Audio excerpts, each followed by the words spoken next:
Fala pessoal, bem-vindos ao canal Radar Político e essa notícia vem diretamente com o Braddock Show. O Império de Mentiras caiu, os diários secretos sobre a pandemia de Fauci vazaram nos Estados Unidos. Fiquem até o final para entender tudo com clareza e vamos deixando os créditos na plataforma para o Braddock Show. E não se esqueça de deixar o seu comentário e de dizer de qual cidade você vê esta matéria, para que possamos saber até onde está chegando a nossa audiência. E já se inscreve, ativa o sino e compartilha este vídeo para que chegue a mais pessoas. Sem mais enrolações, vamos à matéria.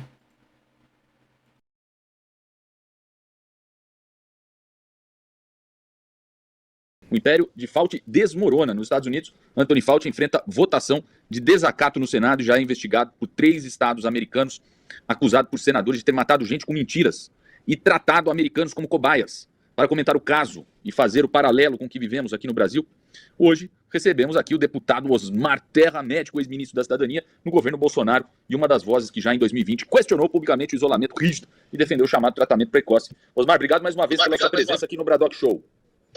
Eu que agradeço, Emilinha, a oportunidade de a gente conversar. Constantino, bom te ver sempre, né? E saudável e firme, né?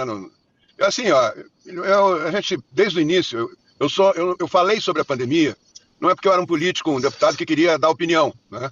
Eu falei sobre a pandemia porque eu fui gestor de pandemia. Eu era o único deputado no plenário da Câmara dos Deputados que tinha experiência de gestão de pandemia. Eu era secretário da Saúde, eu fui 8 anos secretário de Saúde do Rio Grande do Sul, quando entrou a pandemia do vírus, do H1N1, da gripe suína, né, que entrou pelo Rio Grande do Sul. Ninguém sabia direito o que era, não tinha essa ideia do dano que ele causava, da velocidade que ele contaminava, mas era um vírus respiratório, que nem o coronavírus, né? Só que ele foi mais lento no contágio e não criou novas cepas, ele foi uma cepa só, né? Baseado nisso, eu comecei a observar a maneira como o Fauci e outros, né, o Imperial College se manifestava, que foi a pior coisa que eu já vi em epidemiologia e em saúde pública. Começaram a apavorar todo mundo, dizer que ia morrer 50 milhões de pessoas, baseados no que estava acontecendo na China, né? No primeiro surto da China, que foi um surto que subiu, cresceu, aumentou o número de contágios, diminuiu e terminou. Ficou muito tempo sem ter surto lá na China, né? O primeiro surto foi um surto clássico, né? Eles vão, vem cá, trancar as pessoas em casa, por quê? Não tem motivo para trancar as pessoas em casa, não adianta. O contágio do vírus respiratório é muito maior em casa, né? E as pessoas não vão poder ficar todas fechadas o tempo todo, até ter uma vacina. Aí vinha o Átila Lamarino, aquela figura deplorável aí no sentido de desinformação, dizer que as pessoas tinham que ficar em casa 18 meses, o Imperial College dizendo isso, iam ficar em casa 18 meses sem sair de casa até encontrarem uma vacina, né? Bom, assim, foram erros clássicos em termos de conduta de pandemia. Eu fui obrigado a estudar pandemia, as pandemias todas, né, que aconteceram no último século, quando eu fui gestor. Nós não fechamos escola, não adianta fechar, não fechamos restaurante, não fechamos loja, não fechamos nada, a vida continua. As pessoas tomando medidas de proteção, evitando o contágio e reforçando a rede, isso sim, a rede de atendimento hospitalar. Para proteger, para dar amparo às pessoas porque o vírus não tinha vacina, e desenvolver uma vacina em 3 meses, como fizeram na Covid, é um absurdo, não é uma vacina eficaz, não é testada, ela é testada direto nas pessoas, né? E isso mostrou que não funcionava, né? Então, assim, os erros todos que foram cometidos, agora vêm à tona, eram todos escondidos sobre o manto da ciência, né? Era tudo científico, quem dizia que isso não ia funcionar era negacionista, era genocida, como acusaram o Bolsonaro. A acusação mais ridícula da história da saúde e da política brasileira que eu já vi, né? Mais ridícula, né? Os Estados Unidos morreu 1.200.000 pessoas, infelizmente morreram, né? E ninguém acusou o Biden de genocida, né? Era uma acusação política, né? E o que aconteceu? Os diários do Fauci revelaram toda a tramóia por trás disso, a mentira, a tentativa de esconder que as vacinas não eram eficazes, né? Ele discutindo a demissão da diretora do CDC americano, porque ela estava ameaçando revelar que as vacinas não estavam fazendo efeito. E ela no começo disse, tem uma sequência de depoimentos, né, no começo da vacinação, com o Biden, ela, uma mulher muito importante da MCDC, uma empresa de uma mídia aí dos Estados Unidos, né? Todos dizendo o seguinte: toma vacina e pronto, termina a doença. Que não terrorismo, vai ter mais nada, não tem mais contágio. Né? Que terrorismo, então, assim, Osmar Terra. Terrorismo, eles em cima do terrorismo impuseram um horror de erros, uma sequência de erros que nunca deveriam ter acontecido numa pandemia. Deixa eu escutar também o Consta. Eu gostaria de saber, Consta, como que está a repercussão aí dessa notícia. Imagino que deve estar tomando conta aí das principais manchetes. Tá pegando fogo, Emilinho, tá pegando fogo. Eu tava viajando, né? Tava num lugar também calminho, né? Na Espanha, onde tá tendo lá a invasão da turma de Marrocos e tudo. Mas aqui nos Estados Unidos, basicamente, só se fala nisso, né? Eu fico até muito chocado, ou não, né? Com o silêncio ensurdecedor da nossa imprensa. Assim como o Fauci, a voz da ciência, está em silêncio, invocando a quinta emenda para não responder absolutamente a nenhuma pergunta dos senadores, a nossa imprensa fingiu que não viu esses diários com mais de 1.000 anotações, páginas, né, no servidor público. As pessoas até questionam por que ele fez isso, né? Porque tem coisas que são incriminatórias ali, ou pelo menos revelam falsidade, né, revelam conflito de interesse. Eu acho que o deputado Osmar Terra tocou nos pontos principais. Fomos as vozes, né, que foram perseguidas, caladas, censuradas, canceladas durante a pandemia por questionar, por perguntar, né? Fomos rotulados de genocidas, de negacionistas, né? Enquanto que eu, por exemplo, fazia perguntas à época, porque eu estudei o suficiente para ter humildade diante de um fenômeno desses. Eu acho que a politização da ciência é uma coisa nefasta, serve para todos os lados, claro, né? Eu acho que tem gente extraindo dos diários do Fauci mais do que eles revelam, né? Tem gente, por exemplo, e eu vivi isso na pele e cheguei a comentar no meu livro novo, né, do Não Tema Tempestade, da minha luta contra o câncer, né, porque teve gente também que transformou alguns medicamentos em plastro Brás Cubas, né? Não, agora você toma ivermectina que você está curado de tudo na vida, né? Também não é assim. Então a ciência, ela clama por refutação. Ela é cética. É uma frase do Hayek, que batia muito no cientificismo, né, que eu gosto muito, que ele dizia: nossa liberdade está ameaçada em muitos campos pelo fato de estarmos prontos demais para deixar a decisão a cargo do especialista ou para aceitar de forma pouco crítica sua opinião sobre um problema do qual ele conhece intimamente apenas um pequeno aspecto. Transformaram o Fauci na voz da verdade, né, numa espécie de Deus. E o que mais chama atenção para mim nesses diários é exatamente a revelação óbvia, para quem conhece a natureza humana, de que é um ser humano com pés de barro, que era alguém ali encantado com a própria fama, né, envaidecido porque a Beyoncé queria uma foto com ele, porque a Julia Roberts fazia entrevista com ele, porque a Barbara Streisand mencionava ele. Né? Então é um ser humano que viveu ali aquele poder imenso que corrompe. Como sabemos desde Lord Acton, o poder corrompe, e o poder absoluto corrompe absolutamente. E o Fauci viveu ali um poder absoluto. O que ele falava era a regra: 2 máscaras, não, agora 3, não, máscara não é mais tão relevante, a vacina cura tudo, não, a vacina não impede o contágio, não, mas pelo menos impede a hospitalização. Não, na verdade impede a morte. Bom, não impede a morte, mas você vai para o céu se tomar a vacina. Né? Então, começaram a apelar, lockdown, medidas totalmente desprovidas de embasamento científico e extremamente autoritárias, que sacrificavam liberdades básicas, que ferravam com a economia. E tinha um presidente remando contra essa maré toda, né? Que a Globo teve que falar: não, a economia fica para depois. Fazia campanha com artistas: fica em casa, fica em casa. E o Bolsonaro dizendo: gente, isso é Brasil. As pessoas saem para garantir o que vão comer à noite. Vocês estão loucos. Era uma voz isolada de bom senso na política global. Porque esse troço foi global, foi um experimento que o Ocidente fracassou. Contou com Tedros Adhanom, da OMS também, que é um revolucionário marxista da Etiópia. E a turma levando ele a sério. O que ele falava agora era lei, era ciência. Então, as pessoas em pânico, porque é um instrumento muito importante, né? O medo, isso existe desde que o homem é homem. Foi assim com a histeria do aquecimento global. Picaretas ficam ricos, né? Como Al Gore, ficam famosos, como Greta Thunberg, acumulam poder, como vários políticos, vendendo pânico para a população. E as pessoas perderam ali a capacidade de questionar. E nós que tínhamos independência, coragem para fazer perguntas, éramos perseguidos, éramos cancelados. Então, nós estamos no começo, Emilinho, dessas investigações. Né? A história ela vai ser revista. E aqueles picaretas, embusteiros, o deputado Osmar Terra citou um ou outro aí, né, que ficavam falando nas Globo da vida como a voz da ciência no Brasil. Esse pessoal sumiu, porque estava lá mentindo, enganando as pessoas, governadores, como o Dória, como o Eduardo Leite. Eduardo Leite, gente, dividiu supermercado em gôndolas, dizendo que a gôndola 8 a 10 era perigosa. Tinha que fechar. Que nível de loucura leva as pessoas a escutar uma coisa dessa e falar assim: isso é maluquice, para.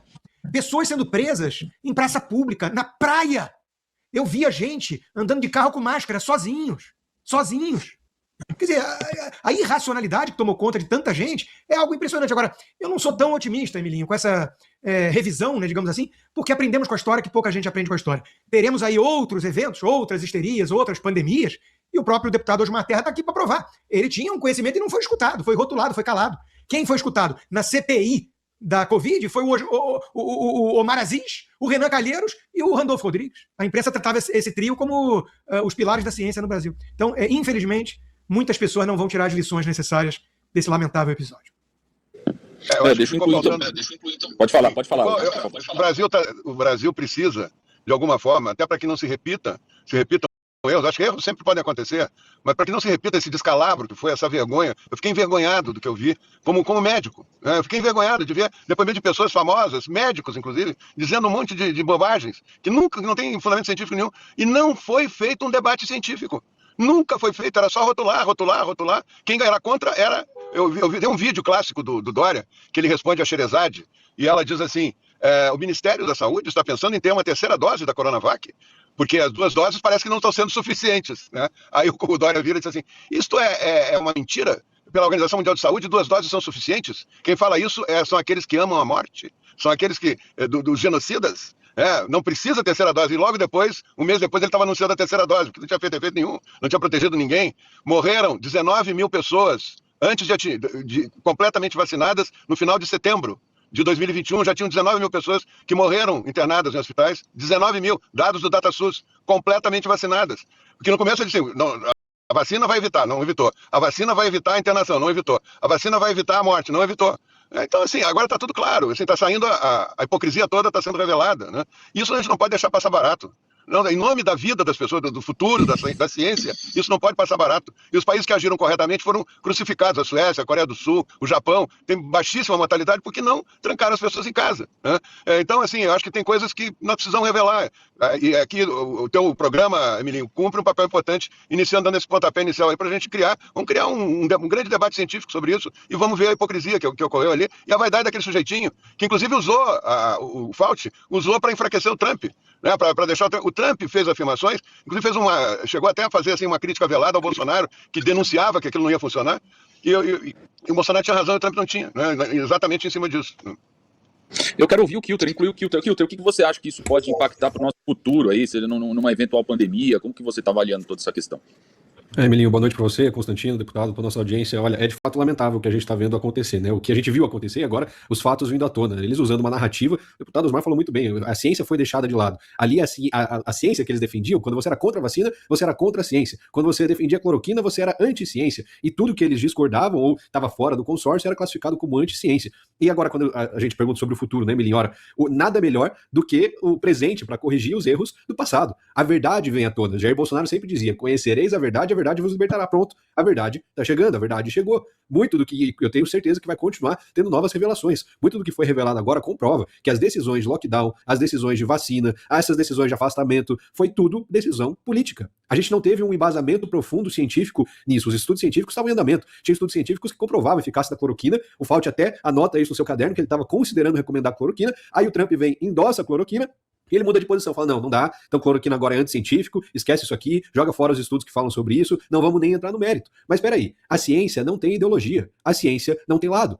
É uma tese e uma antítese, e a gente chega aqui no resultado, deu certo, não deu, fez o teste, comprovou, não comprovou, e passa para a próxima. Mas infelizmente isso foi deixado de lado. Agora, se a gente quiser olhar para o futuro e ter um resultado diferente, o que a gente precisa, Emilinho, é de uma imprensa honesta e verdadeira. Eu sei que talvez seja exigir demais, mas o Nicolas postou um vídeo hoje muito bom, de um jornalista americano do mundo dos esportes, o Stephen King, né, se eu não me engano, Stephen Smith, perdão, pedindo desculpa pelo posicionamento dele durante a pandemia, porque cobrou diversos atletas que tinham se vacinado para que se vacinassem, porque estavam indo contra a ciência, e eles estavam dizendo que tinham a sua liberdade de não se vacinar, e agora com tudo isso que está vindo à tona, ele veio se retratar, pediu desculpa a esses atletas, pediu desculpa ao seu público. Quando que a gente vai ver isso acontecendo aqui no Brasil, Emilinho? Quando que a gente vai ver a Globo, que foi fiscalizar os comércios que estavam abertos, para multar e fechar os comércios? A gente viu o comerciante sendo preso, perdendo seu ganha-pão, por estar simplesmente trabalhando. O deputado Osmar aqui foi contra veementemente, defendia que tivesse ali uma abertura gradual, que não fosse feito um lockdown imediato, mas a Globo foi contra. E tudo que o Bolsonaro falava, no sentido de liberdade, de preservar a economia, de preservar os empregos, a imprensa caiu em cima. Agora não se fala um pio. Ninguém fala nada. Se não é o Bradock, se não são as redes sociais, se não são programas como esse de verdade que mostram a realidade, a população não ia estar nem sabendo aqui no Brasil. Não ia estar chegando a informação. Então,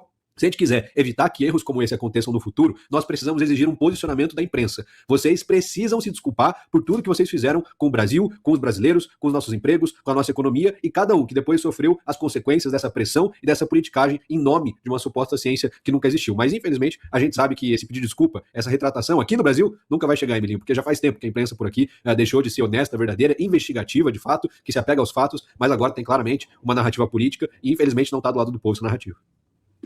Muito bem. Deixa eu ver se o Consta quer complementar aqui com alguma informação. Consta, eu lembro que, poxa, você na época estava na Jovem Pan e taxavam de louco, né? Taxavam de negacionista. Eu tive o famoso embate com o governador João Dória na época, né? Justamente trazendo alguns dados, comparando São Paulo com outros estados, e ele ficou muito incomodado, muito nervoso e passou a me atacar, né? Me rotular de negacionista, de bolsonarista, de anticiência e sei lá mais o quê. Né? Veja, O jornalismo, o Kilter toca nesse ponto muito importante, né? Porque eu vi essa retratação desse jornalista esportivo, né? Aqui nos Estados Unidos, e devia servir de exemplo para os outros, né? A humildade mesmo, em reconhecer erros. É assim que a gente progride, né? É assim que a gente melhora. Eu já reconheci tantos erros meus, né? Veja, o jornalismo clama por questionamento, né? O papel do jornalista é perguntar, é correr atrás da verdade, é buscar informação. Quando o Bolsonaro menciona um remédio e toda a imprensa vira anti-cloroquina por conta do Bolsonaro, isso é loucura, né? Cadê a preocupação com a verdade? Cadê a preocupação com as vidas, com o jornalismo? Não saiu pela janela. É a mesma coisa com a ciência. O método científico, eu falava muito isso na época da Jovem Pan, Milim, porque eu via meus colegas, meus pares, né? Vera Magalhães e tantos outros ali repetindo, né?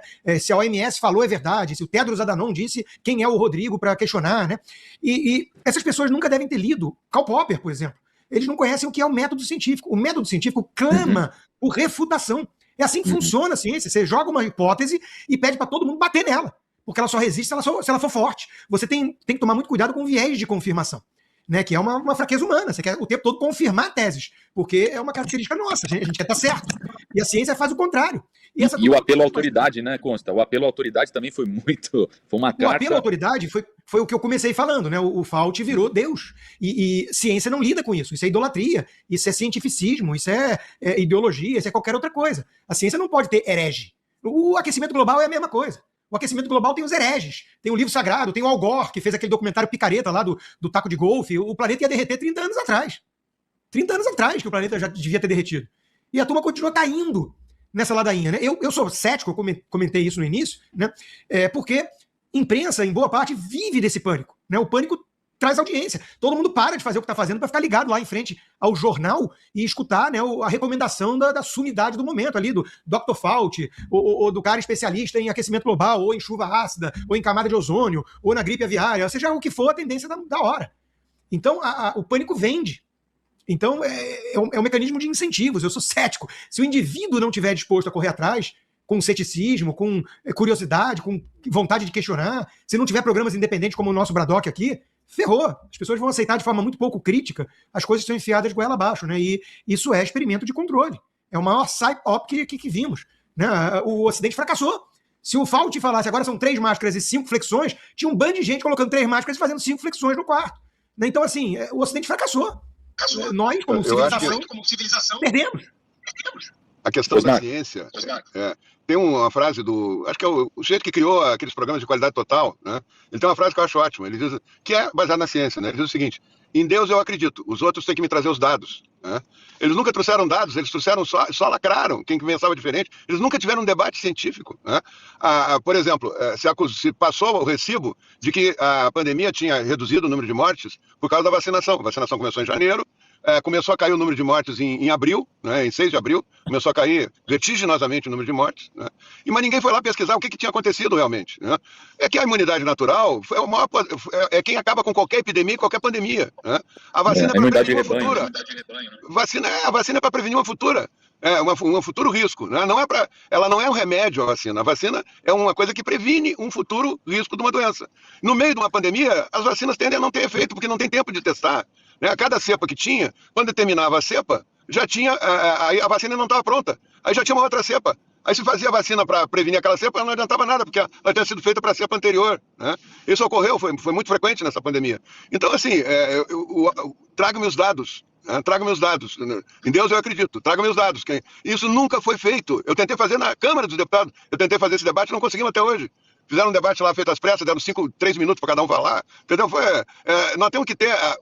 A mídia está nos devendo isso. Talvez o Braddock até possa ser um lugar onde a gente tem um debate sobre isso, né? Mas quem tem a mente aberta, a mente livre. A Suécia tem um livro chamado Herd, Rebanho, né?